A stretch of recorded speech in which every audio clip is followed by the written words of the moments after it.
Apart from that, we have our rugby practices, the cricket practices, rugby matches.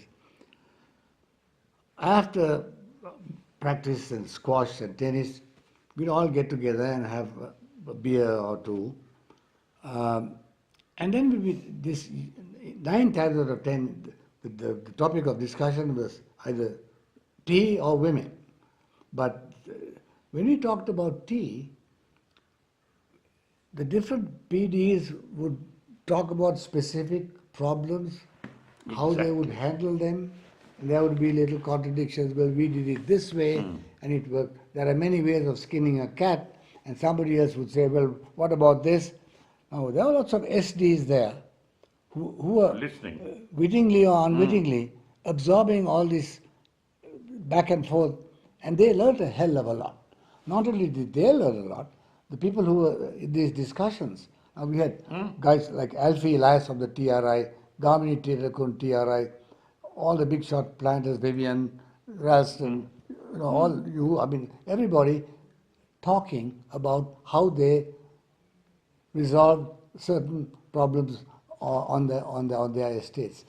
This is sadly missing. This is sad. Then you talk about, like you're talking now about some incident that took place, and that tradition continues. Unfortunately, that esprit de corps, that tradition, I would say is lost. It's so far gone, it's very difficult to. You can get some senior planter to go there and say, well, this is how we did it. But that you absorb, over a period of time, you absorb this process. And we have lost that. And with that, you lose your social skills, you lose a lot of planting expertise, you lose history, you lose a hell of a lot. So everybody loses. Everybody. The agency houses, the government, the workers, everybody. How do you handle this situation? I'm not boasting. I never ever had a strike on any of my estates. Only because my mother used to tell me, remember, you are there by an accident of birth. Put yourself in that position. How would you feel? And I said, we can't control the basic labor and wages and stuff, but you can do other things to make their life a little more, happier and more make them feel wanted and appreciated, like giving prizes to the best plucker with a sari and small little things. So you lose that. And if you do it and you're successful, somebody else might do the same thing. And that's what improves the whole damn thing. We've lost it. Couldn't agree more. But the industry was ruined by nationalization, nothing else.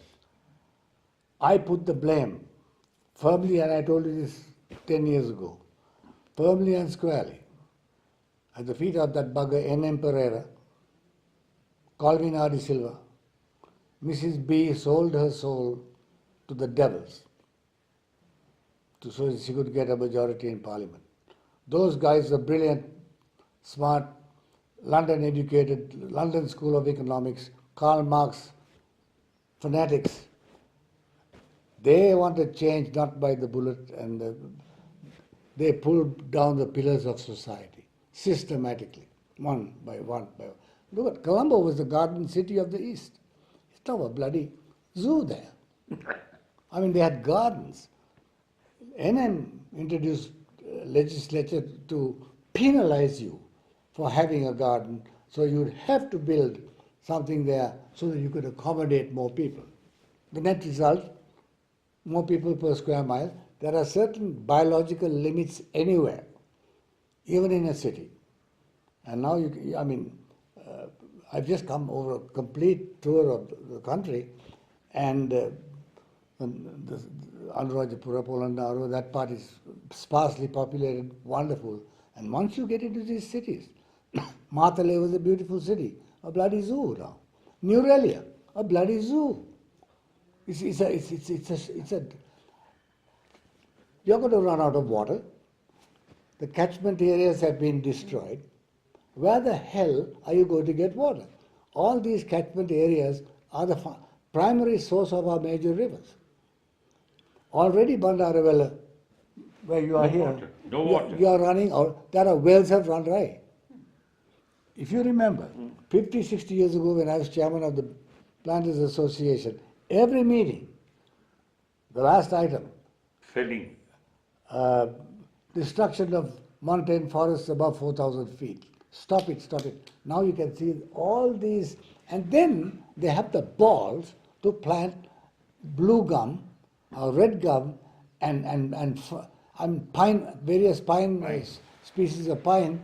If you notice, pines are allelopathic, and the word allelopathic means nothing other than that species will grow on. If you look under one of those pine forests, there is nothing growing there.